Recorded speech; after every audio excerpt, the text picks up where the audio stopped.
Well, howdy, y'all. Welcome back to Once Upon a Time in Texas. This is your host, Michael Mitchell, and this is episode number 45. I had no idea when I started this endeavor that I'd really get into this many episodes. And people seem to enjoy them because y'all keep listening to them. So thank you. Appreciate that greatly. So, episode number 45. This is kind of an interesting one, and as is usual, it's just something that I randomly saw, and I thought, well, that's kind of cool, and then expanded on it. So, anyway, before I get into that too much, Thanksgiving is over. Christmas season is in full swing, and I'm absolutely thrilled that Hallmark Christmas movies are now on 24 hours a day, 7 days a week. I did read somewhere recently that after years of research and numerous writers, countless hours spent, that Hallmark may actually be coming out with a second plot for all of their movies. That would be, God, so nice. Yeah, my wife loves those Christmas movies, but who knows, maybe their second plot will come out this year. I sure haven't seen it, but we can all hope for 2024, I guess. If anybody that listens to this works for Hallmark, I'm sorry. I like a few of your movies, but holy crap, there's 96,000, and they all have the same kind of idea. Anyway, and my wife loves them all, and they're on all the time.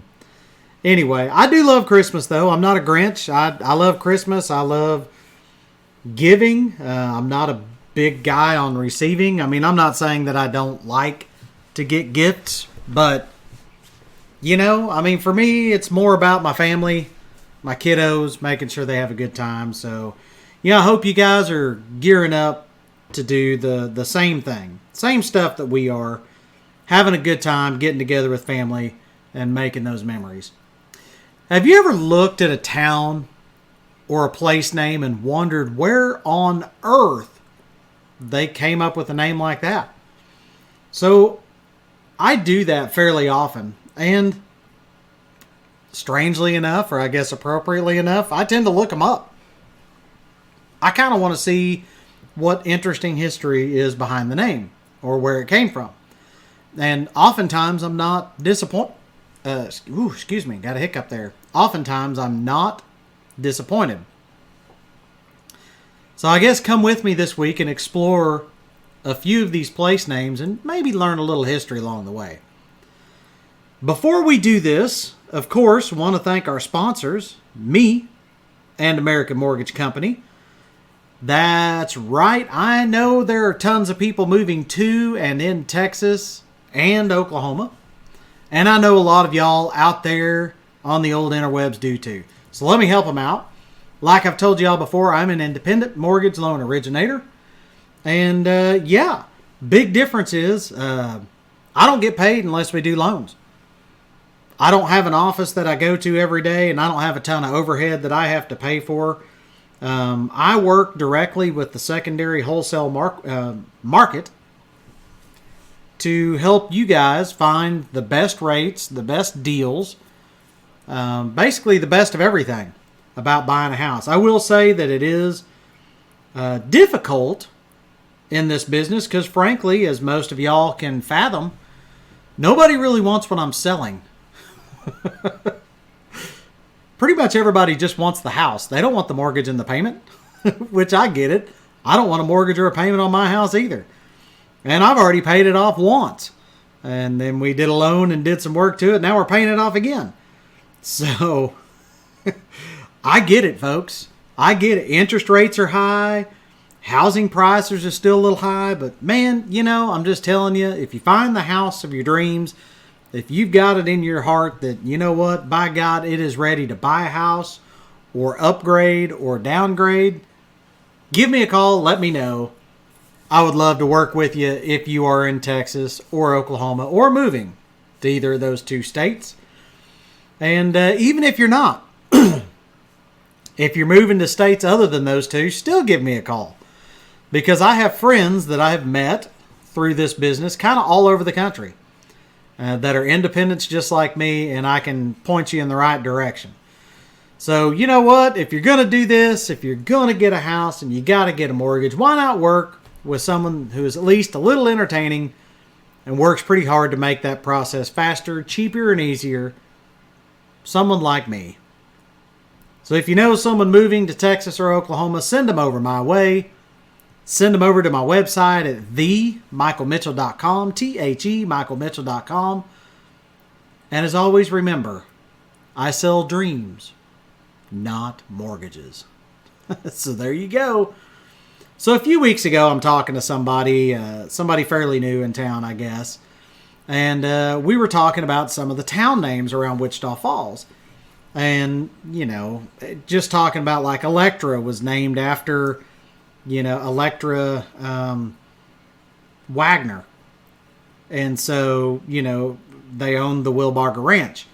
And so the whole town is named after her. Vernon, I'm not sure where Vernon came from. I probably need to dig that up. You know, Wichita Falls was named because we had the Wichita Native American tribe who spent a lot of time here. And we had original waterfalls till a dam was built, and then a flood came, blew the dam out, and washed out our waterfalls. And then sometime in the 80s, somebody came up with the great idea that we should rebuild our falls. And so we can turn our waterfalls on and off. They're right here. As you come into town from the north, if you're driving south, you'll see the Wichita Falls. And they're awesome. They're impressive. And then you realize that they're all artificial. And but they're still cool. But I just think it's funny. When we were in Oregon seeing my sister, we went to a place called Multnomah Falls in Portland. Absolutely gorgeous. And she said, it's impressive, isn't it? And I said, not as impressive as Wichita Falls. And she looked at me and she gave me this stupid look because Multnomah Falls is significantly taller and bigger. And she said, these are way bigger, way taller. And I said, yeah, but can, you know, the city of Portland turn them on and off at their leisure? And the answer was no. So anyway... So that's kind of, you know, Wichita Falls and some of the other places, but a few other towns that piqued this person's interest in it. For the life of me, I can't remember who it was.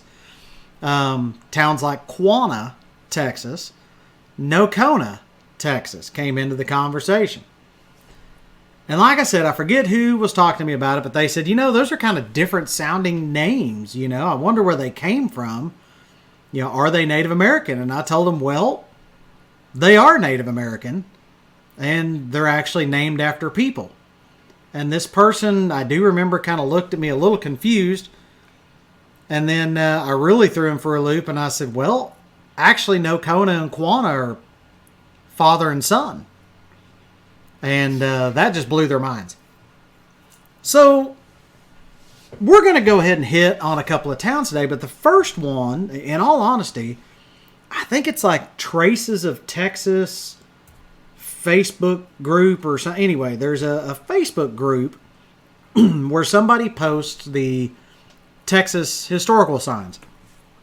You know, on this date in, you know, whatever, 1883, you know, somebody of importance stopped here and took it down. I don't know. You know, they've got all these signs all over the place. And some of them are pretty cool. Some of them are like, wow, you guys were stretching. And so, anyway, this Facebook post comes up. And it has a photo of the historical marker at this ghost town's location. And the town's name is called Babyhead. Yeah. I mean, that caught my attention. I'm telling you folks, that's the kind of crap that gets me. Babyhead. And some places it's spelled baby, B-A-B-Y, space head, and some of them they're mashed together and just Babyhead. So, this is an odd sounding town name, obviously. And I was, of course, sucked into the post, and I had to read about it, and it did not disappoint. So I found a little bit of history there, which seems to be, I don't know, kind of accurate. But I found a way better extended history on a place called 101highlandlakes.com. I didn't look at the rest of the website, full disclosure. So I don't know what 101highlandlakes.com is. It looked like it was stories about an area of Texas. But, as the other histories kind of really seemed to be lacking, this history about it had a little more history and a little pizzazz, of course, which I like. So here's what it had to say, and this comes direct from the website. The men raced towards the large hill, knowing a child's life lay in the balance. The men, settlers from north of Llano, Texas, pursued a group of raiding Indians. The Indians, thought to be Comanche, had taken the little girl during the raid. Native Americans often kidnapped white children, keeping them as their own and raising them as part of their tribe.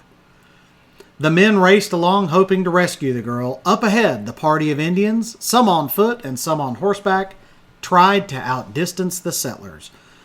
They climbed a hill north of Llano and realized that, at the pace they were going, they probably wouldn't escape their pursuers. Somewhere on a rocky ledge among the trees and outcroppings, the Indians realized the child was holding them back. So according to oral histories, they did the unthinkable. They murdered the girl and left her head on a pole, leaning against a rock for the settlers to find.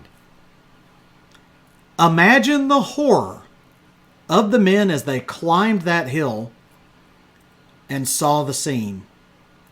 While not necessarily a ghostly haunt, that hill, referred to as Babyhead Mountain, and the nearby community of Babyhead conjure up the terrifying event from the 1800s.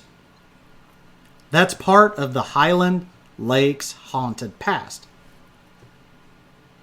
But this is just one account of how the Babyhead community, located about 15 miles north of Llano, got its name. Though most of the details are similar, the year and the people involved are a bit different in each telling. In one account, the perpetrators are very different than the ones in the accepted narrative. So here's the Babyhead mystery. Most, if not all, of the accounts behind the name come from oral histories. And if you've ever played gossip with a group of people, you know that oral histories can get really screwed up really fast. But here's what else the website had to say. According to the historical marker placed at Babyhead Cemetery, the above incident happened in the 1850s, with one account putting it squarely in 1855. And it's been pretty much accepted for years. Then, in 1983, John E. Connor's memoir, A Great While Ago, came out. Connor, who was about 98 years old when he finished his memoirs and spent his boyhood in Llano County, recounted a different take on the Babyhead named Genesis. According to Connor, the incident actually occurred in 1873, and it might have involved the group of Indians who fought settlers south of Llano on Pack Saddle Mountain. In his account, Connor said the Indians raided the area and kidnapped Bill Buster's daughter. The Indians raced off with the child, who, depending on the version, was an infant or as old as 4 years old. The settlers pursued the Indians, but it was a few days later, after possibly being alerted by circling vultures, that they recovered the child's remains, with only her head distinguishable. Now, some do point out that Mr. Connor, who was almost 100 years old when he penned his memoirs, could have been suffering from a faulty memory. His description of the location was also questioned because it was a bit farther away from what became Babyhead Community. Still, longtime Llano County historian Aline Elliott corroborated Connor's version in published reports many decades ago. Her husband, Sidney, was 17 years old in 1873 and working on a Llano County ranch, and his stories of that incident fall in line with Connor's. Elliott pointed out that the community in question didn't become known as Babyhead until the 1870s. She even identified the child as Mary Elizabeth in one published story.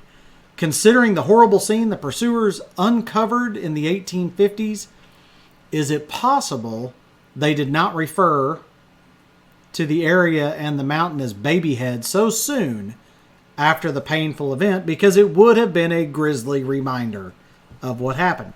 Could the name have only gained traction years later when people started describing the nearby mountain as where the baby's head was found?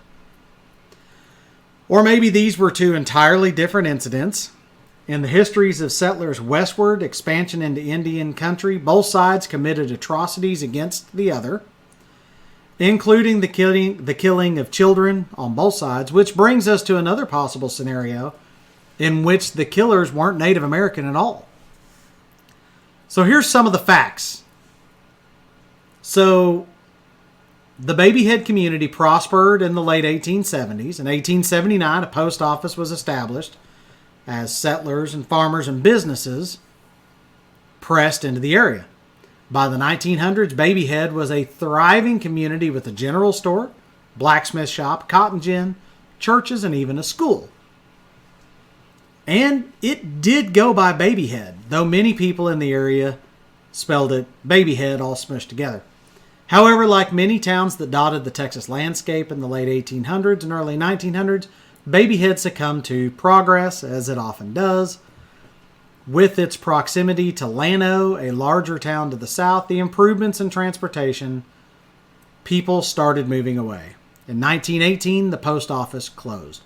The cotton gin hung on until sometime in the 20s, as land use shifted from farming and cotton to predominantly ranching. The store closed around 1940, with the school shuttering in 1944, as students began attending class in Llano. Today, a few ranches and homes can be found in the area, but the main reminder of the community is the cemetery, which still bears the name Babyhead Cemetery, and of course, nearby Babyhead Mountain. But let's step back to the mystery. In the early 1990s, local county historian Dale Fry came across another story of how the community got its name. A Llano resident recounted a tale to Fry that was originally passed down by the man's great-great-grandfather. So according to his version, the child's death happened around 1868. The killers, according to Webster, who passed it down to his son, who then told it to Fry's source, were not Indians at all, but wealthy and powerful local ranchers. The story goes that the men approached Webster, who was well thought of in the Cherokee, Texas community, just north of what became Babyhead community, about a plan to murder a homesteading family. The idea, as the story goes, was that the men would kill the family to get the attention of the U.S. government in hopes of having a cavalry unit or other military protection assigned to the area. The government had already dismantled a number of forts in Texas because they felt Native American threats had declined to the point that locals could handle them on their own. The men allegedly involved in the plot believed Indian attacks were still a problem and warranted military intervention. Another reason, and probably just as interesting, is the ranchers believed killing the family and laying the blame on Indians would prevent more homesteaders from flocking to the area and laying claim to good ranching land. If this version is true, then the men only killed the child. Webster shared the story only after learning of the girl's death a few years later. He was never involved in the plot or the murder, according to Fry's source. As for the results, the U.S. government didn't send troops, and the killing didn't seem to curb settlers' interest in the area. The only thing that happened is the men involved managed to keep it covered up. Some think it might have been due to their power and influence. But the child is the only constant in all of the stories surrounding Babyhead. And any connection between her and the cemetery are simply location, because she's likely not even buried there. The oldest documented grave in the cemetery is that of another child who died in 1884. While the mystery around Babyhead and who's responsible for the girl's death remains, one thing is true: a young child suffered a needless death and never got the opportunity to see her life fulfilled. So kind of a little interesting. And of course, there's always mystery around it. Why not? So now let's jump to another fascinating story. We're going to explore the captivating history of Cynthia Ann Parker and her remarkable son, Quanah Parker, which a lot of people know. So I pieced together some of this from different sources, mostly Wikipedia, to be honest. And, from what I could remember from the book Empire of the Summer Moon, which is a fantastic read. If y'all haven't read Empire of the Summer Moon, you guys are missing out. And so it's amazing. So our story begins in the 1870s. If you don't know the story of this, I'm going to recount it some for you, and we're going to relate it to the towns that I talked about earlier. So the Parker family was among the pioneers who settled in Texas, seeking a new life on the rugged frontier.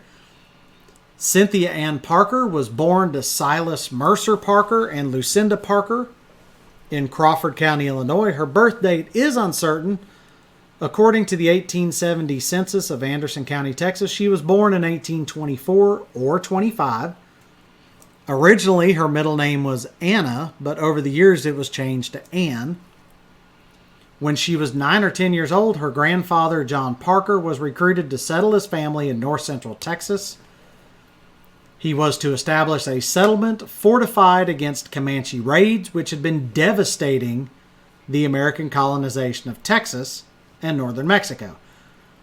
The Parker family, its extended kin, and surrounding families established fortified blockhouses and a central citadel, later named Fort Parker, on the headwaters of the Navasota River in what is now Limestone County. On May 19, 1836, a force of from 100 to 600 Native American warriors. I love how they put such a big number.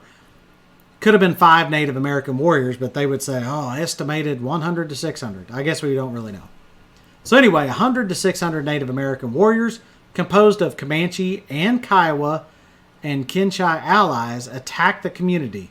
John Parker and his men did not comprehend the military prowess of the Comanche and were unprepared for the ferocity and speed of the Indian warriors. They fought a rearguard action to protect some of the escaping women and children, but soon the settlers retreated to the fort. The Native Americans attacked the fort quickly overpowered the outnumbered defenders. The Comanche took Cynthia Ann Parker, who was a young girl at the time, and 5 other captives with them back to Comanche territory. The Texans quickly mounted a rescue force. During the Texans' pursuit of the Native Americans, a teenage girl did escape, and over a period of years, the Comanche released other captives as their family paid ransoms. But Cynthia Ann Parker was adopted by a Comanche family and became thoroughly assimilated with the tribe. She is estimated to have been 9 years old or so when she was taken. So Cynthia Ann ends up spending 24 years living among the Comanches and became assimilated completely with the tribe. She was adopted by a Tenowish Comanche couple who raised her as their own daughter.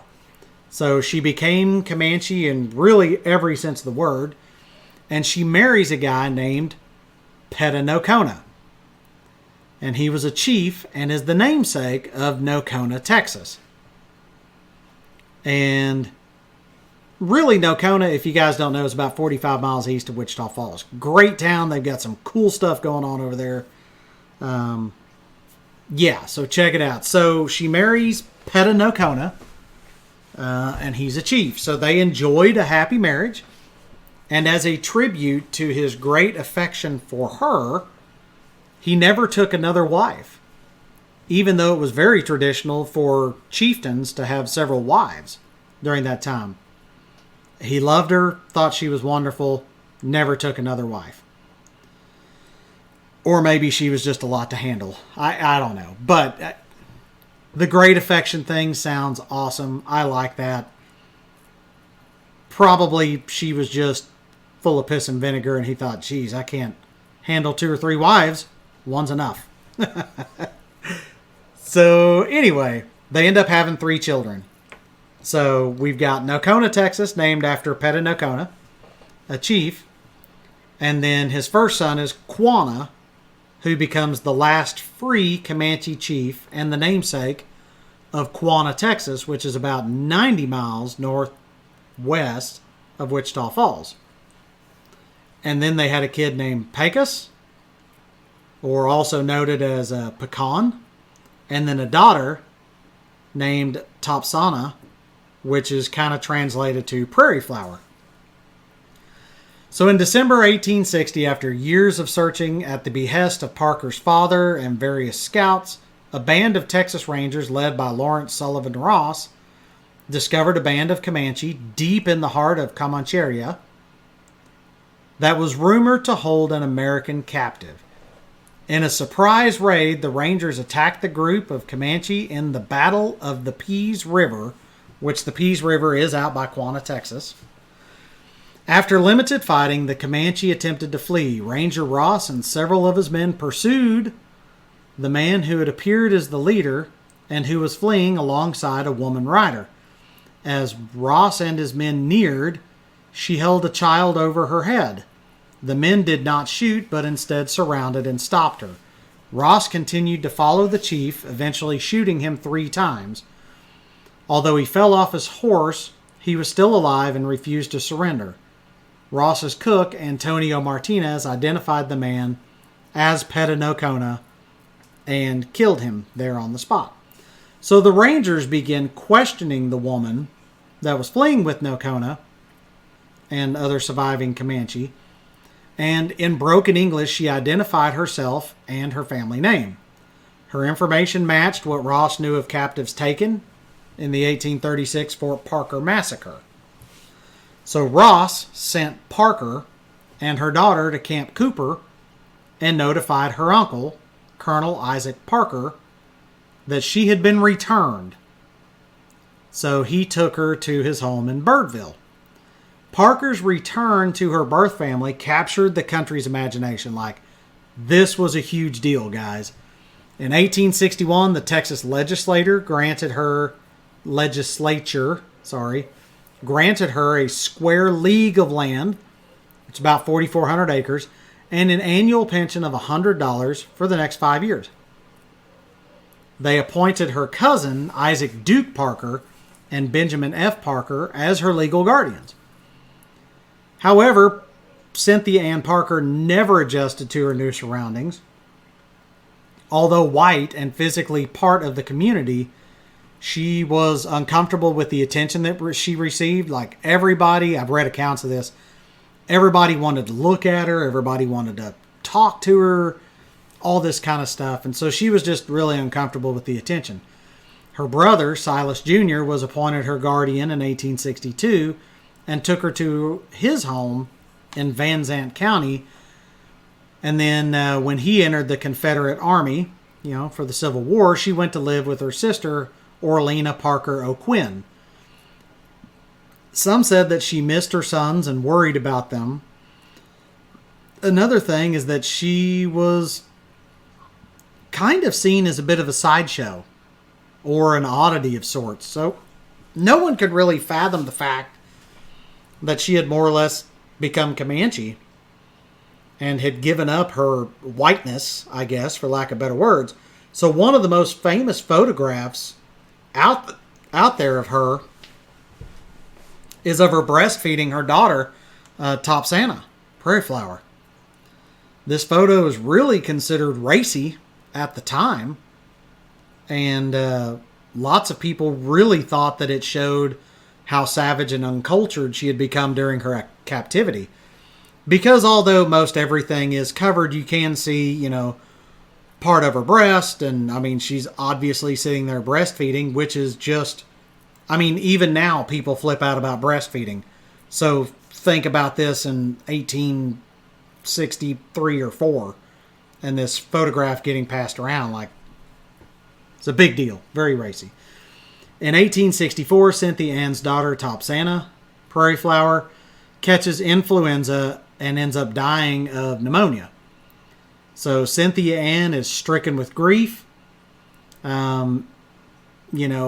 Added to the grief of missing her sons and the Comanche way of life, she started to refuse food and water.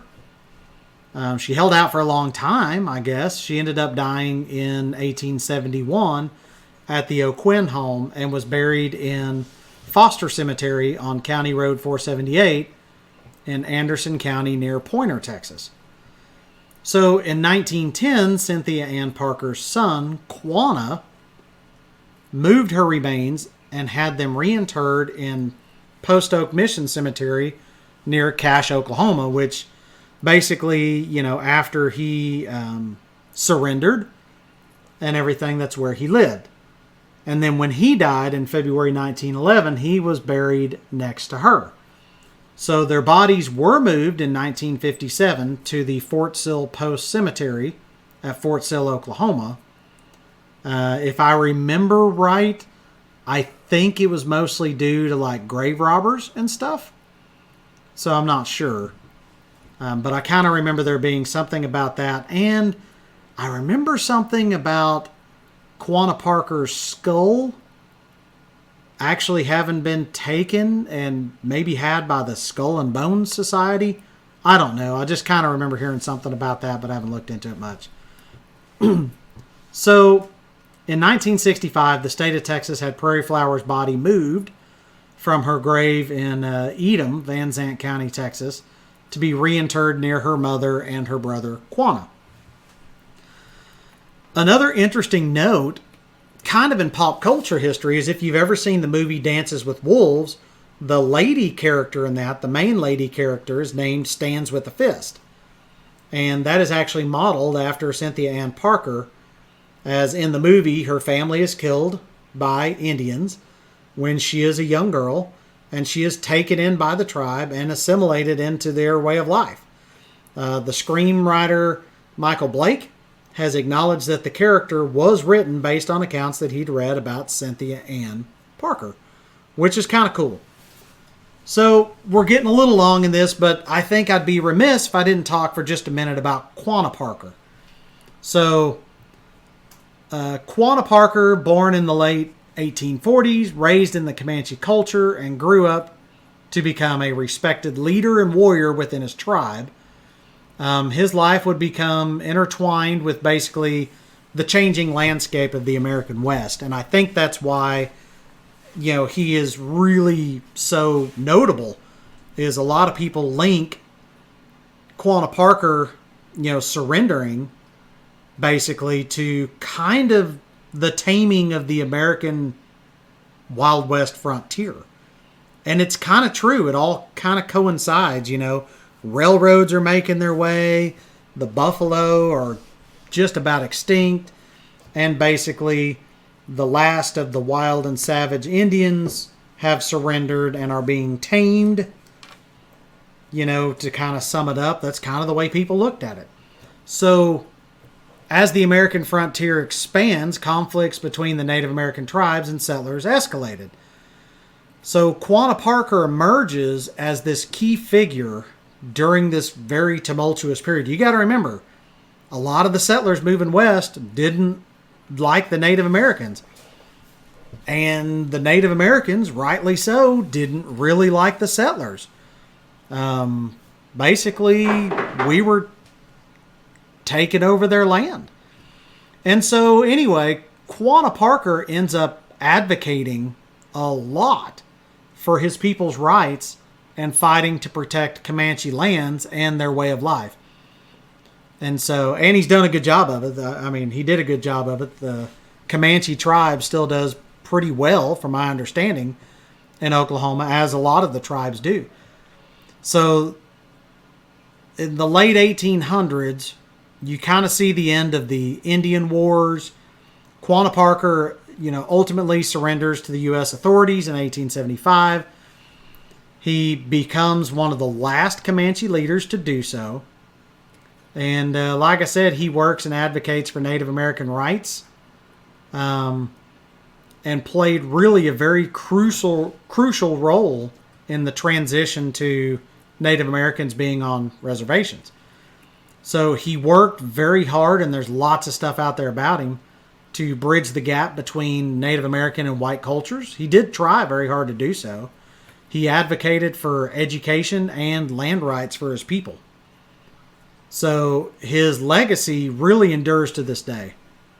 It was such a crucial role that he played really in preserving the Comanche culture and history that it really paved the way for a better future, I guess, in a sense. Let me rephrase that. So it did pave the way for a better future for Native Americans under those circumstances. Okay? This was kind of a turning point from eradicating Native Americans to let's get them on, land reservations, let's educate them, let's assimilate them into our culture and society. And basically it was a rapidly changing world at that point. And rather than just trying to get rid of the Native American culture altogether, Quanah Parker was somebody that really helped build a bridge and, bridge that gap, and tried to get his people and other Native American tribes to, I guess, look at the positives of what was happening.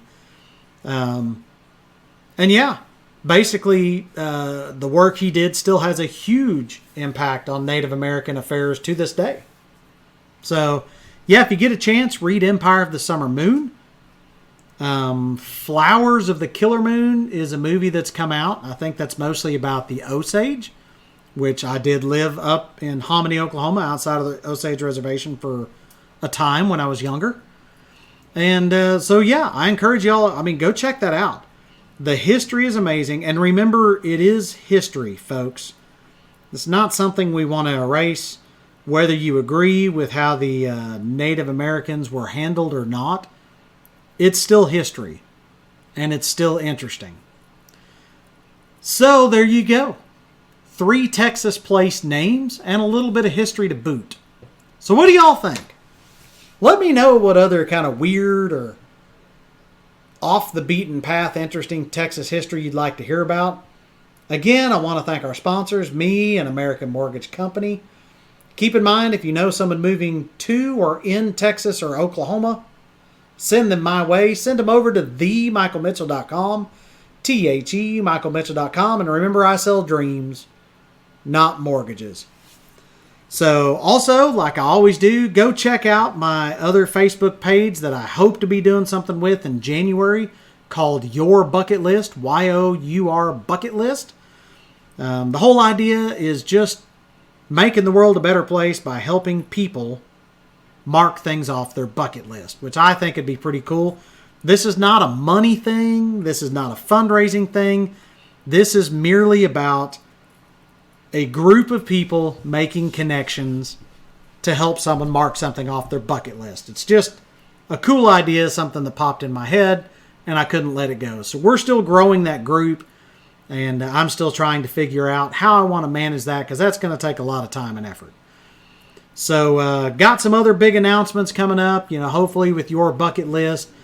Once Upon a Time in Texas, I believe, if y'all like it, I'm going to continue for as long as I can. And since I'm licensed in Oklahoma now, I don't know, may throw a little bit of Oklahoma stuff in there too. Who knows? So thank y'all for tuning in to Once Upon a Time in Texas. As a reminder, my website is themichaelmitchell.com, THE michaelmitchell.com. Thank y'all again. As always, remember, the stars at night are big and bright, deep in the heart of Texas. Y'all have a great week.